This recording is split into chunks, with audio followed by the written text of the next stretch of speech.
Live with its new FedNow instant payment system, a system that should allow households and businesses to send payments and receive money immediately without those troubling 3-day holds on checks and waiting for payments to clear in the sender's account and waiting for the bank to open on Monday or after a holiday. Hi everyone, Dior here. So it's finally here. The FedNow service is officially live. And while it's been a fun ride, it looks like our monetary freedom is officially over. Or is it? While many people are absolutely frightened by the FedNow service and CBDCs, there are some major differences that you absolutely need to know. So as a favor, we're going into some of the fears that people are having with the upcoming collapse of freedom in digital currencies. Then we'll go ahead and debunk some of the myths that are floating around the internet and let you know exactly what this service really is. So it looks like it's finally live. The FedNow service is officially live as of, well, today, July 20th is when it became live. And while many people are saying it's the beginning of the end of monetary freedom, before we actually start going down that road, we do need to understand exactly what it is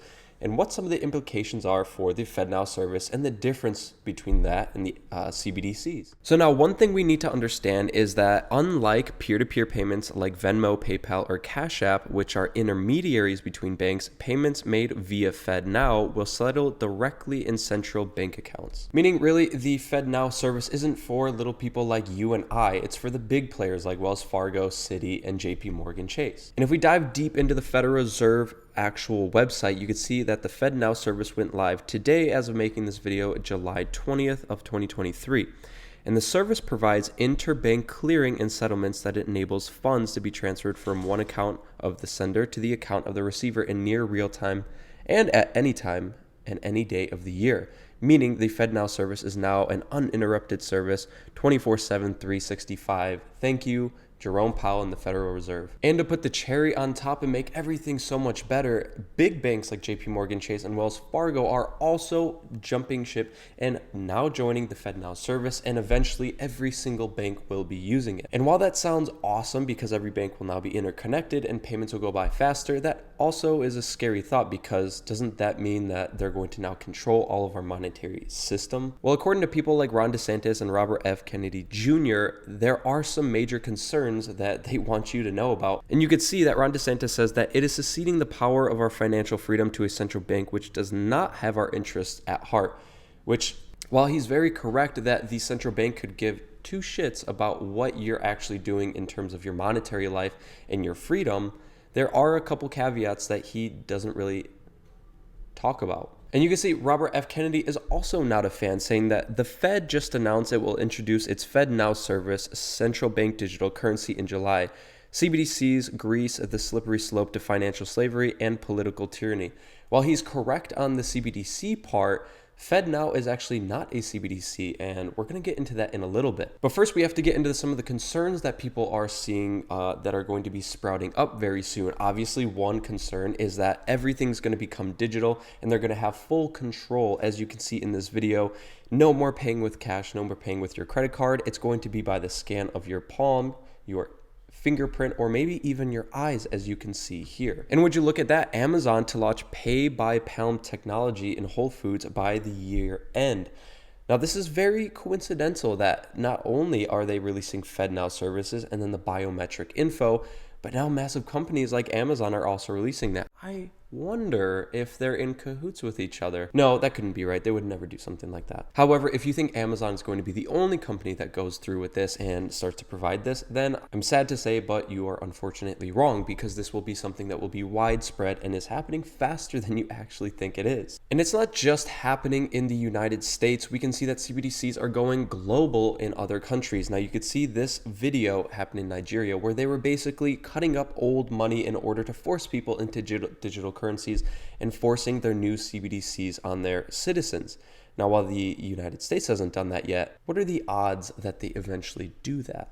And while China has already released their digital yuan, basically that is their version of their CBDC, you can see that China actually goes by a social credit system that ranks citizens and punishes them with throttled internet speeds and flight bans if the Communist Party deems them untrustworthy.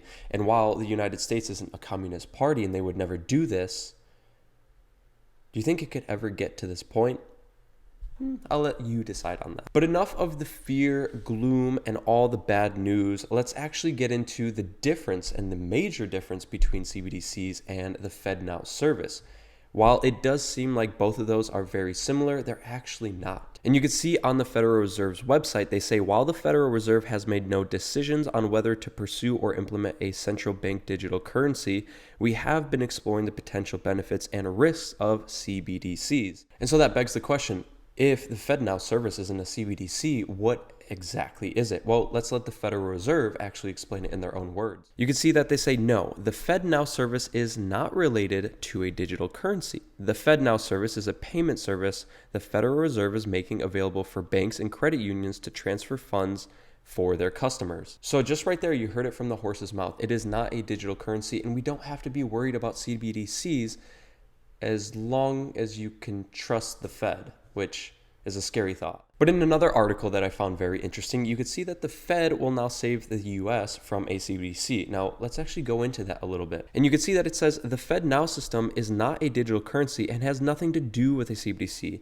It's quite the opposite. Improving the speed of retail bank payments through FedNow will instead significantly reduce the need for a CBDC in the United States. Which is something very interesting because you have these major political players like RFK and Ron DeSantis saying that the FedNow service is going to basically stop all of our monetary freedom. And while the FedNow service is basically the beginning of the end, this is also saying that it's actually the opposite, and this is going to bring us more freedom and take us away from CBDCs. And the reason for this is because it says, but we've already mentioned that FedNow is not a CBDC. It operates at a higher level and impacts only bank-to-bank transactions, not consumer transactions. Again, FedNow service is meant for the banks, the big players, in order to make things flow much faster. Have you ever had to put in a wire transfer or an ACH deposit and it takes a few days?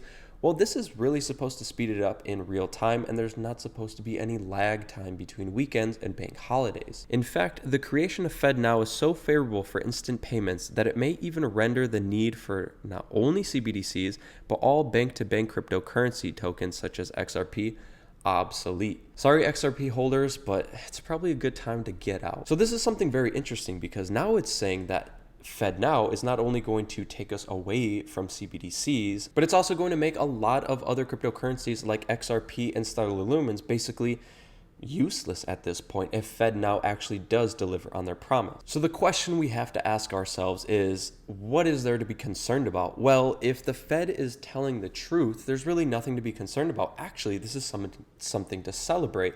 If FedNow service is real, it means it's going to push us away from CBDCs and it's going to speed up the entire banking system, which is really good because the banking system works extremely slow. If you've ever had to do anything with the government, whatever level, you know how slow they are. But remember, at the end of the day, how much do you actually trust the Fed? Is this just a Trojan horse in order to deliver on the FedNow service?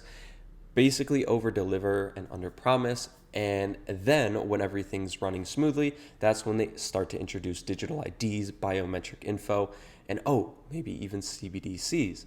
Again, you have to place your trust in the Fed, and as of lately, and really since they've been created since 1913, they haven't been doing so hot in terms of trust. However, in my personal opinion, I wouldn't be surprised if the Fed rug pulls Americans and this is just a Trojan horse in order for them to place CBDCs or something very similar into the future.